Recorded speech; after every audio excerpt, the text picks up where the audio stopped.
So yan mga boss. Na-connect na po natin ito. Yung kulay blue dito sa ating stock terminal. Ito yung mga boss, yung blue na yan. So kung nakakalimutan nyo, silipin nyo lang dito. Ayan, NC. Okay? So NC, na-connect na natin siya. Yung kulay blue, NC. Yung NO na lang hindi natin nakakabit. Ito. Yung kulay puti. So next, okay na tayo dito. So ibig sabihin, na-connect na natin yan. Okay na yung stock horn natin. So papakita ko sa inyo ha. Buksan natin yung susi. Yan, buksan natin yung susi. Gagana na to. Meron na to. Yan mga. Bubusin ako, mahina lang. Ay, napalakas. Tunog na kasi yung mga kapitbahay. Ayan. So, okay na yung stock natin. So, dito naman tayo sa malakas. Ayan, dito na tayo sa malakas na busina. Gawin natin. Iwa-wiring muna natin itong relay. Okay? So, i-wiring natin yung relay. Number 30. So, ito number 30 mga boss. May fuse. Okay, lagi nyo siya lalagyan ng fuse. Number 30 ng relay. Ko-connect natin yan sa positive ng battery. Direct yan. Kahit sa mga motor. Direktan nyo sa battery. Positive. Yan, okay na. So, number 30 sa relay, ko-connect sa battery. Positive. Dadaan sa fuse. Tapos, next naman mga boss, yung number 85. Yan. Number 85 ng relay natin ito. Number 85. Sundan nyo na lang yung number Number 85 ng relay, ko-connect natin sa ground ng ating motor o sa battery. So, ito mga boss, dutungan natin siya ng wire. Yung blue, ito yung mga negative natin. Negative connection natin yan. Aray.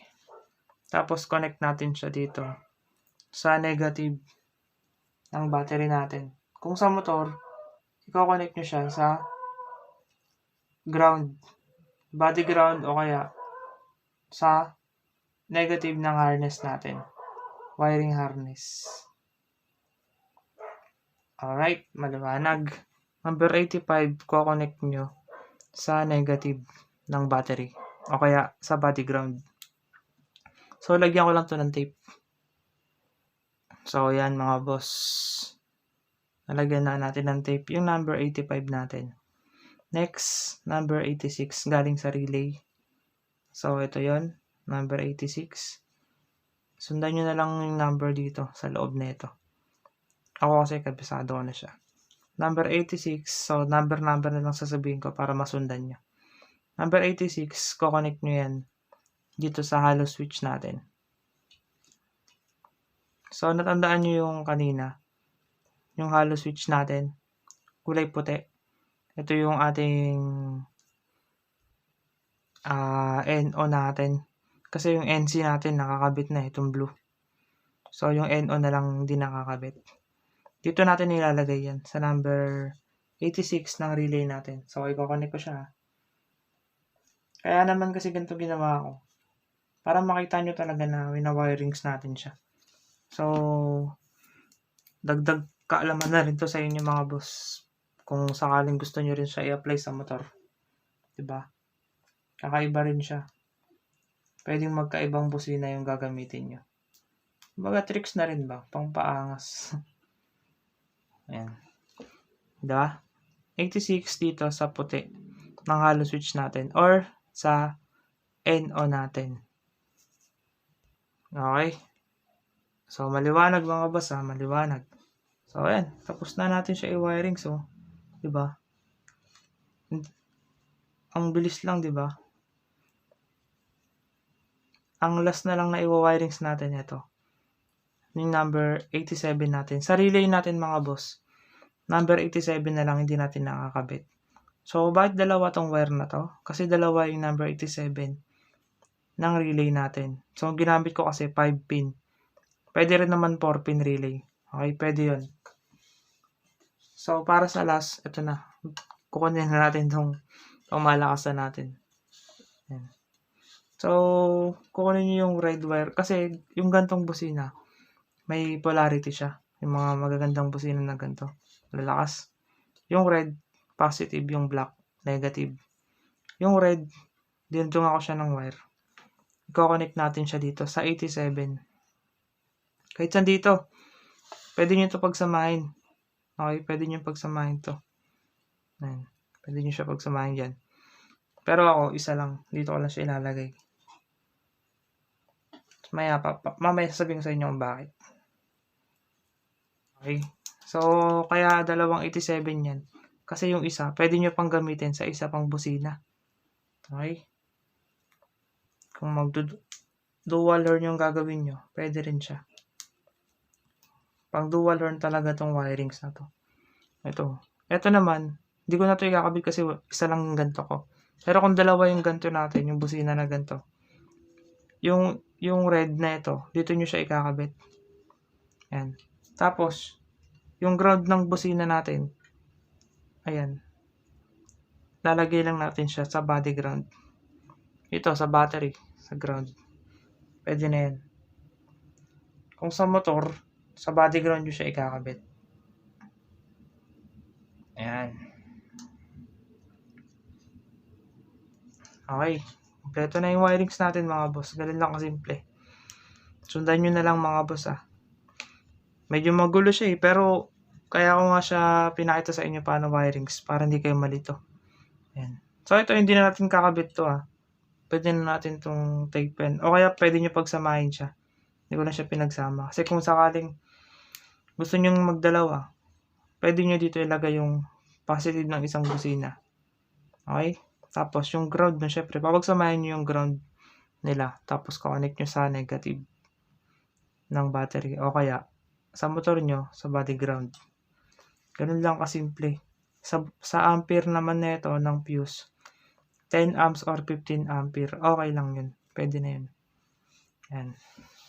Ilalagay ko na rin pala itong red wire at black wire ng hollow switch para naman kompleto. Siyempre malakas. Alam niyo naman malakas kayo sa akin. So, ikabit na natin. Unahin natin yung black wire ng hollow switch. So, ito yung negative pag tinignan nyo siya sa loob. So, ayan. I-connect natin yan sa ground.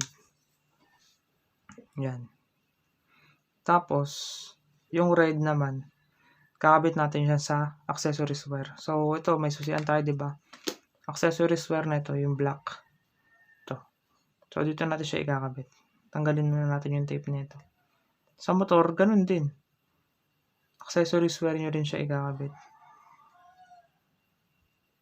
Ayan. Dito nyo makikita yun sa susian. Accessories wire. So, ito, binalatan ko siya. Diyan natin ikakabit yung red. Ano, dito nga ako ng wire Red yan. Dito natin siya itap sa accessories wire ng ating wiring o kaya sa motor. Accessories wire. Yan. Tapos, balik natin yung tape. Baka madikit sa mga negative. Kasi ano to positive to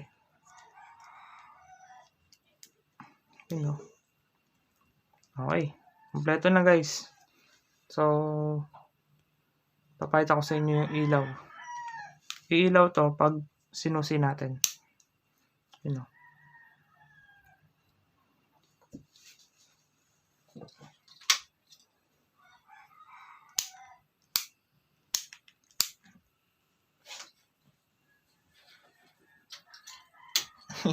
Pinatay ko lang yung ilaw para makita nyo. Diba? So, ayan mga boss, kompleto na yung wirings natin. So, hindi ko lang na-wire dito, ito. Yung 87 kasi isa lang yung busina natin na malakas. Pero kung dalawa to, ilalagay nyo lang dito yung positive ng busina. Kasi ito, ano rin to load rin to, yung number 87. Kasi dalawa 87 So, yun lang. Yun lang din natin dyan nakabit. Pero, gantong-ganto, pag kakabit nyo to sa motor nyo. Unang-una dapat mga boss, alam nyo yung positive ng inyong busina. Tulad ng tinest natin kanina. Kasi para sa mga positive trigger lang to. Pero at least alam niyo yung tricks, 'di ba? Alam niyo yung tricks. Kailangan niyo lang ng hollow switch. Just relay. So ngayon mga boss, ito na. Tatry na natin siya. Susubukan na natin yung dalawang busina natin. Pero bukas na ng umaga kasi gabi na. Maingay. Gusto ko marinig nyo ng malakas. Okay? So, tulog muna ako. Magising ng umaga. Try natin. So, ito na po mga boss. So, nag-umaga na po. Pero hapon na po talaga ngayon. So, tatry na po natin yung ating busina. Kasi pwede na po magingay kasi umaga na. So, susi na po natin mga boss. Yan. So, ito naka-off po. So, on natin. Okay. Tapos, busina po natin mga boss. So, ito yung busina natin.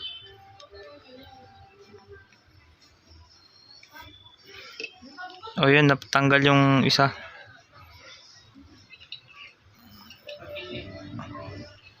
Yan, busina na natin. Ay, bad trip.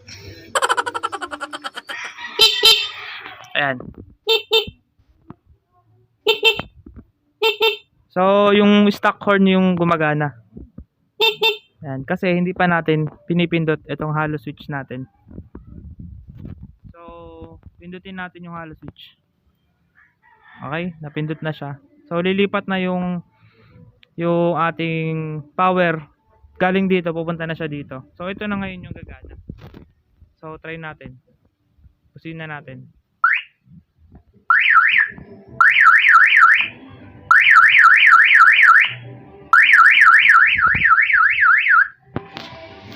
So, 'di ba? Ayos na.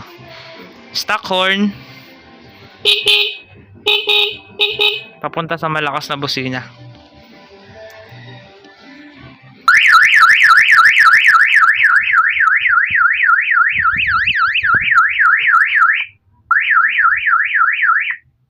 Ayos.